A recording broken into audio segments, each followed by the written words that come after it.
Hi guys!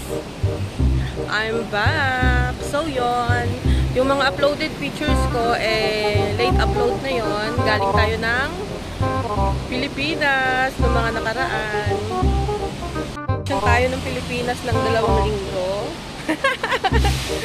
And walang nakakaalam na umuwi ako. Diba ang saya? Masaya pala yung ganun. Konti lang yung na umuwi tayo. Tapos, yung mga na-upload ko na picture, mga late post na, diba? Hindi lang gaano kadami yung na-meet ko, pero masaya. Hindi rin ganun kagastos. So, yung unang linggo ko dito, nung pagbalik ko is, tumambay lang ako, gumala, konti. Tapos, yun, umuwi na rin ako sa amin.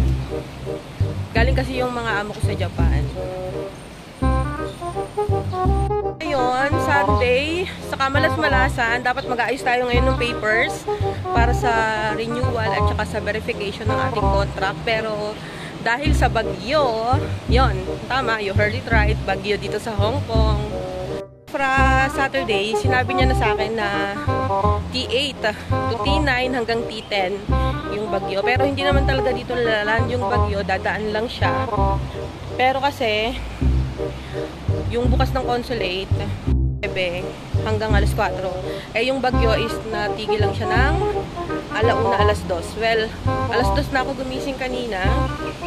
Tapos, nagready lang ako para lumabas at kumain. Kasi nga gutom na ako. Nandito ako ngayon sa Chowkewan, nag-ikot-ikot, nagagala ng makakainan. And, yun, dami nanonood. Nakakahiya. Tagal ko hindi nagbablog. Maraming magandang place dito sa Chowkewan. Pero dahil nga, ngayon ay bagyo, so hindi tayo pwedeng pumanek. Andito tayo sa spot na to. Ayan o. Diba?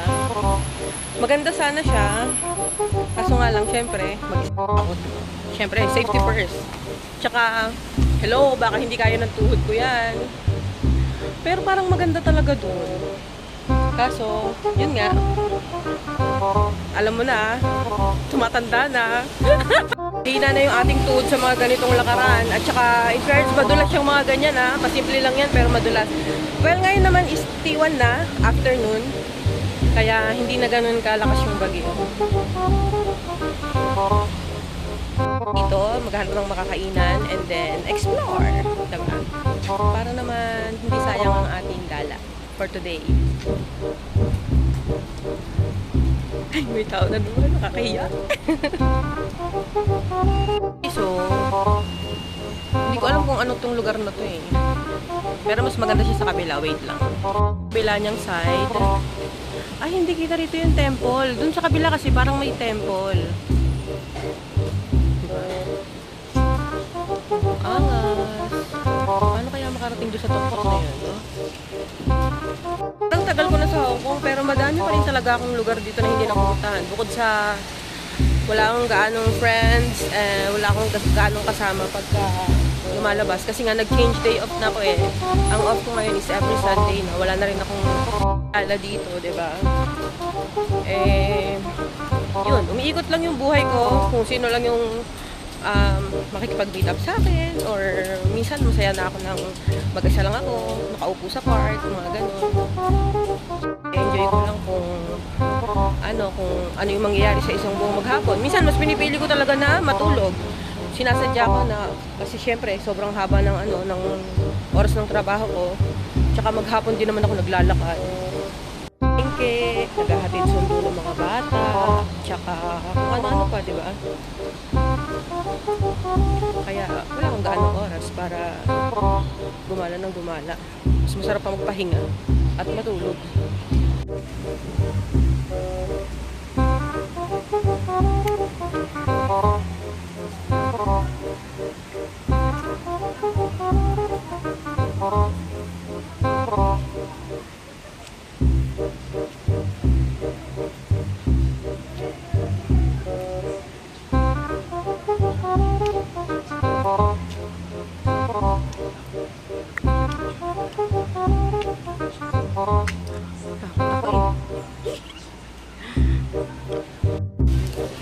ngayon, kaikot-ikot tayo ng konti, pero hindi talaga maganda yung panahon ngayon. Kaya, uwi na tayo. Doon na lang ako kakain sa amin. Ang layo na ng nilakad ko, napapagod na ako. Wala akong burukas. Sayang naman yung pagpaplansya ko ng buhok for today's video.